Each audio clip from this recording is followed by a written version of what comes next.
I recently heard you say that you go through digital detox every week, and particularly for a woman in a technology company of the scale of Cisco, where connectivity is the core of your business, and obviously leader at your level, that's critical. How has that made you a better leader, and do you think you could have done that a decade ago at that point in your career? Yes, I think so. Actually, I found that technology gives us the tool to be connected all the time, and I think it's up to us as people to decide when is it not appropriate to be connected, right? So you kind of opt out when you need to. And I learned about 2 years ago, that's when I kind of started this digital detox message. I found that I was working all the time because I can, and I could. And so I would be connected, I would be on emails. And when you're working all the time, you're just mechanically responding to things. And I found I was being less thoughtful and more reactive to what I was, replying to emails even. One day I said to myself, I need to stop, because it's not allowing me to really process information the way I should be. So now I kind of put a day for myself, right? And usually it's Saturdays where I call it my digital detox day, and I try to stay as much as possible. So far, actually, I've been mostly successful. For sure, stay away from emails, and sometimes I don't check voicemails.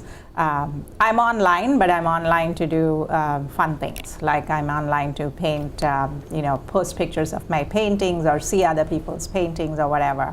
I think it makes me a better leader because it allows me to just step back, and especially if you're dealing with a complicated issue, to go back with a fresh point of view and and a different perspective to tackle it.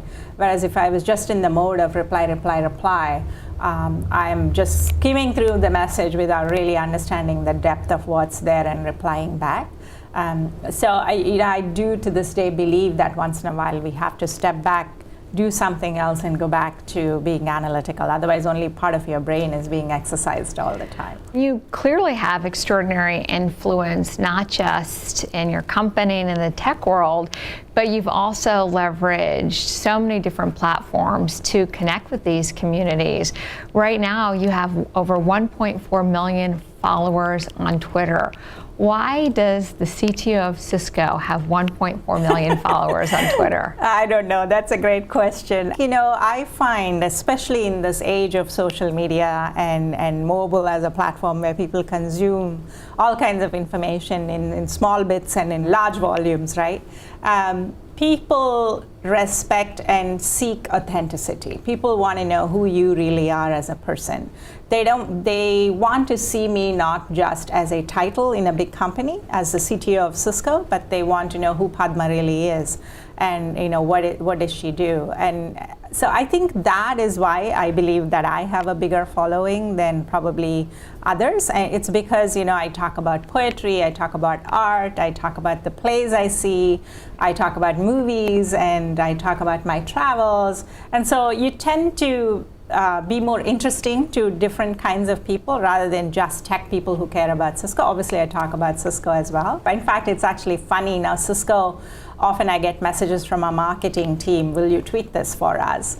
So I've sort of become an amplifier for Cisco in how broadly we distribute our messaging. And I think that is the power of social media. So I attribute my success on Twitter to just being who I am. What do you think is the most elusive leadership quality today as we're living in this world of constant change, where the dynamics of leadership have changed very, very dramatically over the past decade?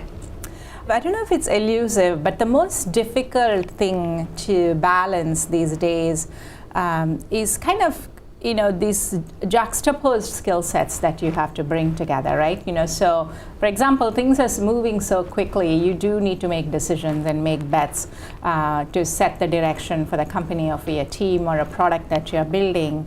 At the same time, the decisiveness has to be balanced with being thoughtful. At the same time, it's being creative and being analytical. I think these two are kind of like considered to be opposite skill sets. But I think, if you're just purely analytical and make decisions just based on numbers or spreadsheets, you miss all of the creativity that human beings bring. And I think it's this mixing of these two things that's very difficult to do. And I think more and more it's needed, because a lot of our companies today are not, we build great products, but we're serving the consumer at the end of the day. So there is a lot of creativity that's necessary, even in the most tech and most analytical companies. So I think, to me, it's that sort of blending of skills that's very, very needed.